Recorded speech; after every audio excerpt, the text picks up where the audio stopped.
In today's video, we're going to cover working with Quilted Maple. These two were from the lumberyard recently and planed, so it's a little bit of a rougher planing. These two are from my planer recently within the past few days. Obviously, you can see some color variation, but they are all a variety of Quilted Maple, though this one has a little bit of curl in it as well. We're going to go over what it's like to work with these through a variety of different tools and hopefully give you an idea of whether this is right for your project, as it's quite expensive and you really want to know going in whether you are going to be satisfied with the outcome and whether it's going to be workable for you with the tools you have and the experience you have.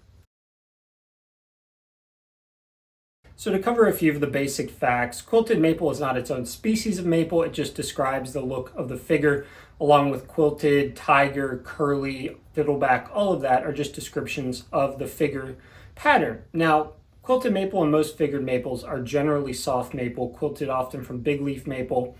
So they are in that soft maple janka hardness of about 950. For reference, poplar is 550. Hard maple is more in the 15 to 1900 range, same with white oak. So these are more workable in their density, but it presents some other problems. So just know that when you're searching for quilted maple, you're not looking for a different type of maple tree. It's just simply a figure pattern. It can be found in some hard maples, but it's far more common in soft maple, especially big leaf maple. Let's discuss the pricing a little bit of quilted maple and figured maple. Now, generally quilted maple is on the higher end of the figured maples, and it's often sought after by instrument makers, which is why there's a little bit of an added cost. It also is going to come down heavily to the amount of quilting, the amount of figure found in the board, how clean it is and free of small defects like this, how wide it is, because it's sought after by the instrument industry, luthiers and whatnot. It kind of gains a premium the wider, the cleaner, and the more quilting there is added on top of a normal lumber price, because people in the luthier music instrument industry are willing to pay a serious premium so that they can open a piece, bookend it, and create a filch out of it. It's also going to depend on where you buy. If you're buying from a lumberyard, it's probably going to be less than if you're buying from a specialty website online. And due to the different grades, you can be talking anywhere from $20, $18 a board foot, all the way up to $50, $60, $70 a board foot for very specific sizes and quilting amounts that are going to be perfect for some kind of musical instrument. So it can be approachable but quite expensive, all the way to ludicrously expensive, depending upon the grade of maple. Now, lumberyards often use an A, B, B, and kind of some use C, and then musical instrument makers use anywhere from A to quadruple A. So when you're shopping for this, if you're buying from lumber websites, you're going to notice some different grading than from musical instrument websites. And musical instrument websites are often where you can find the most extreme examples of the quilting. Their best is quadruple A, some of them go up to 5A, quintuple A. Lumber websites, most of the time A is going to be your highest level. So don't confuse those and think that quadruple A is in the same grading as an A at a lumberyard. It's a little confusing, but generally with your eyes, you can tell which is the best piece and then decide for yourself what is the right price for you. Now, the scale I use of 1 to 10 is referenced around poplar as a 1 and 10 as something like a desert ironwood. Now, figure in itself adds another complexity towards the regular janka hardness of a wood. So even though 950 and soft maple I think is very approachable, and I think it's a great wood to step into hardwoods, it's got its own problems due to the heavy figure and the tear out and problems that come along with that. So the ratings on this are going to be a little bit different from what a plain piece of soft maple would be for me. So just keep that in mind, that if you're watching this but you're just thinking about soft maple without any figure, you can probably take those rankings down 1.5. Some are going to be similar and unaffected by the quilting or the figures, such as like chiseling, but for some of them, they're a little higher due to the figure. Let's begin with the milling process. Now, I give this a 7 out of 10. And like I said, it's not due to the density, it's due to the ability to have some really bad tear out due to the heavy figure, the different directions. Some of this grain is all over the place. Now, that's not going to be standard on every board, but just know that jointing, planing, seriously sharp knives, blades, you want to be careful. You don't want to take a tear out when you're on your final pass right to thickness. You can sand out some tear out, but it can go real deep. It can take a serious chunk out. So that's why it's going to get a 7 instead of maybe a 5, 5.5 of normal soft maple, which I think is, again, very approachable. Hand planing, again, same issue, less so with tear out because it's just not the machine swiping through.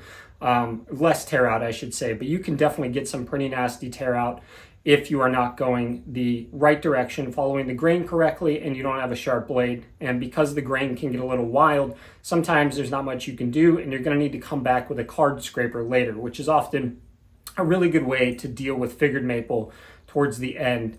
You can burnish it up to a very nice polish as well, a very nice sheen as well. But if you're having problems with tear out, consider a card scraper later on in the working process to get that nice smooth finish.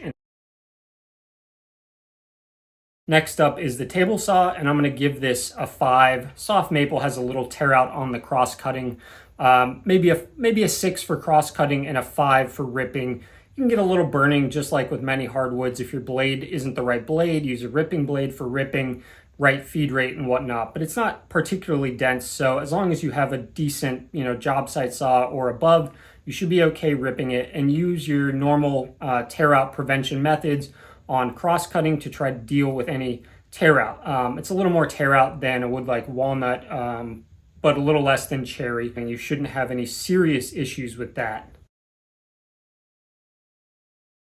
We're going to combine the bandsaw, routering, and chiseling, and they're all 5s. There's no real extra concern from the heavy figure, except for chiseling on the face. Sometimes you can get a little pull there.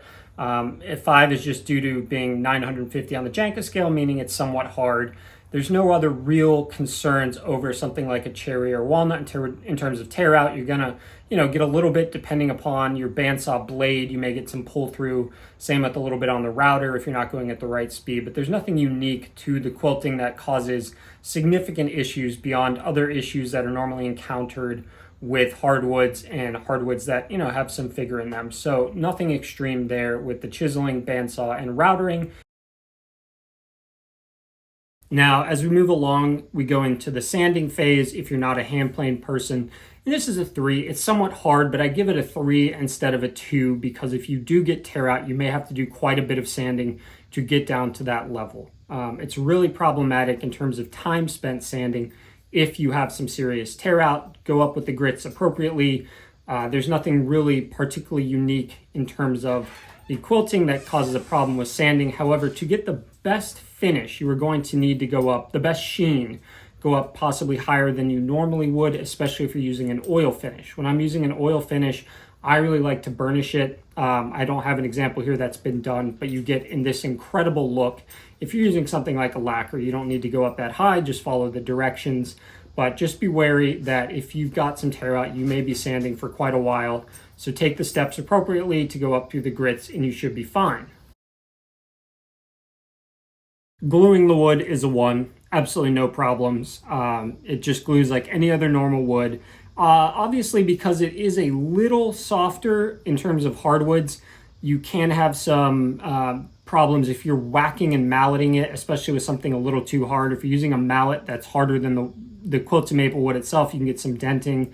But other than that, no problems gluing. There's no oils or anything that you need to remove.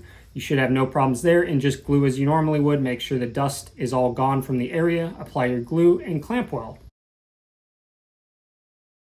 In terms of finishing, I'm going to give this one a 4, and that's partially because you need to get the surface relatively tear out free and clean into a decent polish if you want to use an oil finish to truly get that real chatoyance.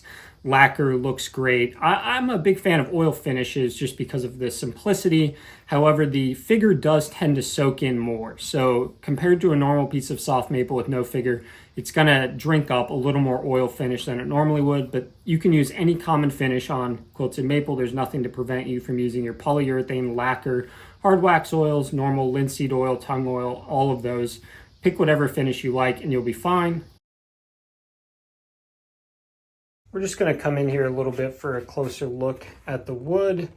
Now, this one and this one are from the lumberyard recently, so they've just been planed by their planer. This is by mine with probably sharper knives. But you can see that that chatoyance and the angle really gives a different look to the pieces depending upon where you're standing. This one's got a little bit of curl and maybe tight enough for even a little fiddle back kind of in this area down here. But these two are totally quilted. Really good stuff, and this one's got some nice quilting in the middle. But I hope that gives you an idea of what this wood can really look like, because it can be hard to see sometimes from photos online to really have an idea of what you're dealing with. And at the lumberyard, it's not always nicely planed so you can get the full reveal. So that's going to do it for us today. Overall, I'd give Quilted Maple, or the highly figured maples, a 6, 6.5, only because of tear out issues, which can really cause a project to be problematic. Otherwise, it'd be, more like a 5, which I would consider soft maple in. So just be wary that if you're going to purchase something this pricey with a ton of figure, you need to have the right tool sharpness and the right understanding of grain reading, which other people have really good videos on, in order to make sure you minimize tear out so that later in the project, especially when you're sanding, you don't have any problems. If you are good at hand planing, or you have a card scraper, those two leave probably the best looking finish you can get. You can get really close with the burnishing, but with the card scraper and the plain blade, it just leaves this incredible chatoyance. So if you're looking for the ultimate finish, consider those. Consider, working on your skills to get up to that. I hope you've enjoyed this. I hope you've learned something.